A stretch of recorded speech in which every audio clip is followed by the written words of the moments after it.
पापा पापा वो बार्सिलोना की तो ए भाई ये क्या हो गया। ये स्टैमफोर्ड ब्रिज पे तेल लगा के किसकी मार ली गई। लेकिन एक बात पर तुम मेरी जरूर एग्री करोगे, Chelsea out classed FC Barcelona हर एक एंगल से भाई, हर एक टैकल पर, हर एक गोल पे, हर एक सेलिब्रेशन पे, हर एक पोजीशन पे, हर एक इंडिविजुअल ब्रिलियंस से लेके टैक्टिकल डिस्प्ले तक। और मुझे एक चीज पता चली है, 20 रुपए दोगी तो एक राज की बात बताऊं। कि चेल्सी भाई 12 बंदों के साथ खेल रही थी और वो 12वां बंदा रेफरी नहीं रोनाल्ड अराउओ था। क्योंकि मुझे उसके फर्स्ट कार्ड से लेके सेकंड येलो कार्ड तक के सफर में एक भी टैकल, एक भी फालतू रेफरी से बोलने में कोई प्रोफेशनलिज्म और कोई इंपॉर्टेंस दिखी नहीं। और जब मैच शुरू होने से पहले लाइनअप आया था तब मेरा हंसी फ्लिक से एक ही सवाल था कि भैया ये जब पेड्री नहीं है तो ओल्मो को खिला लो, तुम ये एरिक गार्सिया को बीच में कहां डाल रहे हो। और जब क्रिश्चियनसन तुम्हारा फिट है तो एरिक गार्सिया को सेंटर बैक क्यों नहीं खिलाया। क्रिश्चियनसन को बाद में डाल के तुम क्या दिखाना चाह रहे थे। लेकिन 44th मिनट तक आते आते मुझे सब चीज क्लियर हो गई। हंसी फ्लिक दादा को पहले से पता था कि भाई ये जो अराउओ है ना, ये कुछ तो पिलवा के रहेगा, ये कुछ साबित करके रहेगा कि ये रियल मैड्रिड के अंदर का एजेंट है, इसने भी पैसे खाए हैं। वाड्रिड का सीन तो यहाँ पर है जरूर। तब मैंने कहा भाई हंसी फ्लिक दादा आप तो मास्टर क्लास प्लान बनाते हो भाई। Eric Garcia as a substitute already अंदर था, मिडफील्ड तो कहीं खेलना आता था भाई उसे। So hello guys, welcome back to my YouTube channel. कैसे हैं आप लोग? जो लोग मेरे चैनल पर न्यू आए हैं उनको मैं बता दूं, माय नेम इज हंस गुप्ता और मैं बनाता हूं फुटबॉल से रिलेटेड सब कुछ on both of my Instagram channels and YouTube. तो नीचे सब्सक्राइब का बटन दिया हुआ है, जल्दी से जाके ठोक दो। एक घंटी का आइकन होगा, उसको भी जरूर से दबा देना, जिससे मेरी आगे ऐसे ही बढ़िया फुटबॉल की वीडियोस के नोटिफिकेशंस आपको आती रहेंगी। प्रीव्यूज, रिव्यूज, वॉच अलॉन्ग्स होते रहेंगे और ऐसे ही फुटबॉल का प्यार बांटते रहेंगे। तो इस वीडियो की शुरुआत करते हैं the poster boy of FC Barcelona, Lamine Yamal से नहीं, फर्मिन लोपेस से। जब चेल्सी जा रहा था, चेल्सी ने बढ़िया ऑफर फेंक के मारा था, लोपेस ने ठुकरा दिया। सारे बार्सिलोना वाले एक ही चीज कह रहे थे इस मैच से पहले कि अब देखना भाई, फर्मिन लोपेस बताएगा चेल्सी को कि भाई इंग्लिश फुटबॉल में ओन करता हूं मैं, जब रियल मैड्रिड के सामने इतने बढ़िया गोल मार सकता हूं तो चेल्सी तो क्या ही है। फर्मिन लोपेस के बाद भी मेरे लिए हॉट टॉपिक लमीन यमाल नहीं रहेगा। एस्तेवाओ the right winger of Chelsea, भाई कैसे हम रियल मैड्रिड के स्काउट्स वालों से ये राइट विंगर कैसे मिस हो गया भाई। पाल्मेरास से गलत प्लेयर उठा लिया, एंड्रिक नहीं था वो एस्तेवाओ था कोई। अब मैं कैसे समझाऊं, कैसे बताऊं जाबी भैया को कि ये राइट विंगर था। तो and no doubt this is sad but true, Real Madrid वालों को सब कुछ नहीं मिल सकता। अब बहुत सारी टीमें कंटेंटर बनती जा रही हैं भाई, चैंपियंस ऑफ यूरोप बनने के लिए, प्रीमियर लीग जीतने के लिए, ला लीगा में प्लेयर्स बाकी टीमें ज्वाइन कर रहे हैं रियल मैड्रिड को दिखाने के लिए कि हम भी एग्जिस्ट करते हैं। I guess this is the new era of football. इस बंदे का जो पहला वो गोल आया जहां उसने कुबारसी को अलग फेंका, बाल्दे को अलग कोनी से रोक के जो गोल मारा है भाई, पूरी हवाइयां उड़ गई थी। 3 बजे रात में, 2-2:30 बज रहे हैं, मेरे को गंदी नींद आ रही थी और गोल देखने के बाद ऐसे आंखें चौड़ी, मैंने कहा भाई ये क्या मार दिया। उस बंदे का सिर्फ गोल ही नहीं, पूरे मैच का इंपैक्ट देख लो, हर एक रन देख लो, हर एक कट इन देख लो, हर एक पास देख लो, और विजन भाई it was world class. No doubt अगर ये गोल्डन बॉय के लिए आगे चल के नॉमिनेट होता है तो कोई भी सरप्राइज नहीं होगा, और जीत जाता है तो वाह वाह कर देना। ये 2 टाइम कोपा ट्रॉफी विनर ने तो अपनी मरा ली है। लेकिन पता है चेल्सी कितनी बढ़िया थी, बार्सिलोना कितनी बेकार थी, ये सब बात कर रहे होंगे। मैं बात करना चाहूंगा कि तुम गोल हटा दो, बस मैं बात करना चाहूंगा इस टीम के कैरेक्टर की। उससे ऊपर भाई इस पूरे मैच में कुछ नहीं था।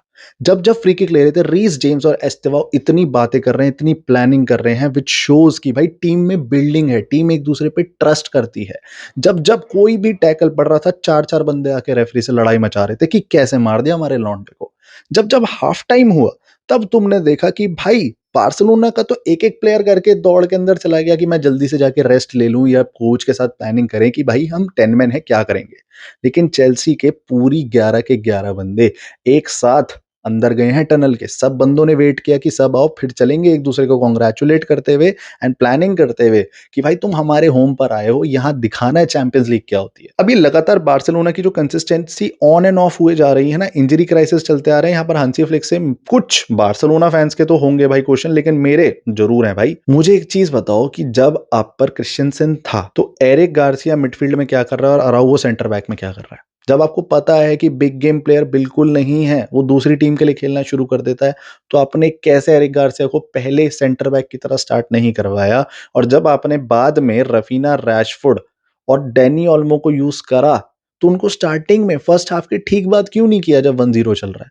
3-0 होने तक का वेट कर रहे हो। तुम्हें क्या लग रहा है? एकदम you will pull out the magical thing कि तुम रेमंटाडा मचा दोगे 10 मैन बार्सिलोना के साथ अगेंस्ट माइटी चेल्सी, जो अभी तुम्हारे घोड़े खोल चुकी है अपने होम स्टेडियम में। टैक्टिक्स की बात बहुत जरूरी है यहाँ पर करना, क्योंकि कल बार्सिलोना के गेम में मुझे कोई सिस्टम नहीं दिख रहा था। फ्रैंकी डियोंग बिल्कुल परेशान हो चुका था। रफीना के तोते उड़ रहे हैं भाई, उसके हाथ भी खुले जा रहे हैं कि कर लो भाई कुछ, कोई प्रेसिंग कर लो, मैं पीछे आ जाऊंगा, लेकिन उसके बाद कुछ कर तो लो। बाल्दे कूंदे 1-2 बना रहे हैं, बट उसके बाद कोई रिजल्ट नहीं है, क्योंकि कोई प्लेयर रनअप नहीं बना रहा, और कोई रनअप बना रहा है तो बॉल डालने वाला नहीं है। तो अगर तुम्हें पता था कि पेड्री तुम्हारा इंपॉर्टेंट प्लेयर है, लेकिन उसके बाद उसकी रिप्लेसमेंट फाइंड हंसी फ्लिक आप ही तो करोगे सर। क्योंकि अगर मैं यहाँ पर टीम यूनिटी सब हटा दूं, सिर्फ इंडिविजुअल ब्रिलियंस पे भी बात करूं ना, तो एक भी प्लेयर स्टैंड आउट नहीं करा है। चाहे वो फर्मिन लोपेस के तुमने इतनी हवाइयां चढ़ा दी, लमीन यमाल तो भूल जाओ, रफीना रैशफोर्ड तो चलो बाद में आए, लेवेंडोव्स्की, फेरन टोरेस, वो मिस देखी थी, 8 मीटर लंबा गोल है और तू वहां पर बॉल को गोल के बाहर मार देता है।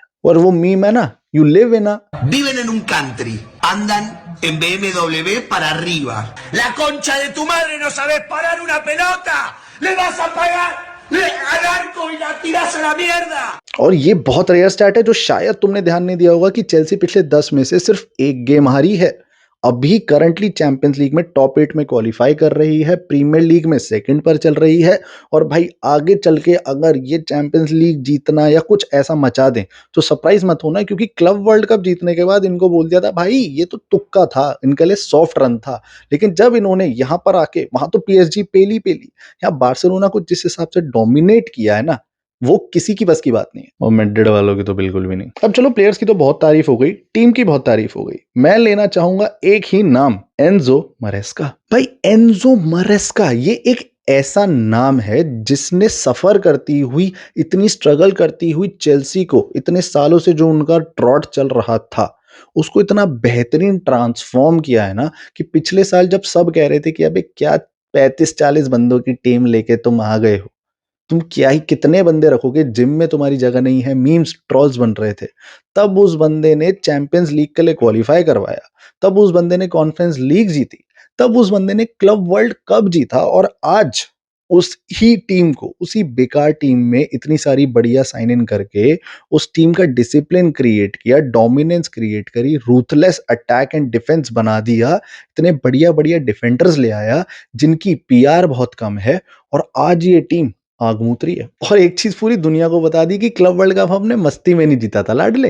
अब बात करते हैं भाई the poster boy, the most important player of FC Barcelona, Lamine Yamal, 2 time Copa trophy winner. Nuno Mendes आया, फेल के चला गया, एल्वारो करेरास आया, फेल के चला गया, कुकुरेला आया और पेल के चला गया। यहाँ पर नो डाउट ऐसा हो सकता है कि बार्सिलोना वाले ये कहें कि भाई 2-3 गेम ही तो खराब हुए हैं, क्या बड़ी बात हो गई, इस बंदे में अभी भी उतनी जान है, सब कुछ है।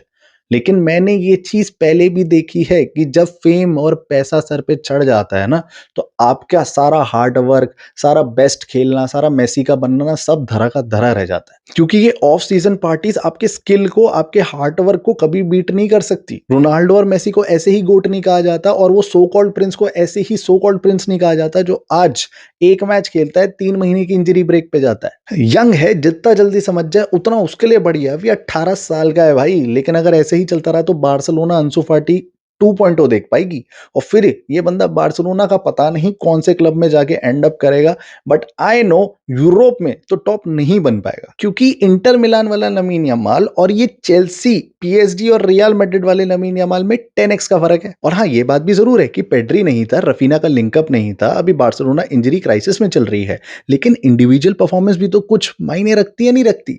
तुम 2-3 टैकल खा रहे हो डिफेंडर से और पूरे मैच के लिए शट डाउन हो जाते हो, ये कैसी बातें हैं? ऐसे कैसे वर्ल्ड क्लास प्लेयर बनोगे भाई? अब वीडियो के आखिरी तक आ ही गए हो तो भाई लाइक तो कर ही दिया होगा, चैनल को जल्दी से सब्सक्राइब कर दो, और पूरे बार्सिलोना समाज को वीडियो शेयर करते हुए पूछ लो भाई, कौन सा लमीन यमाल, कौन सी टैक्टिक्स, कौन फर्मिन लोपेज?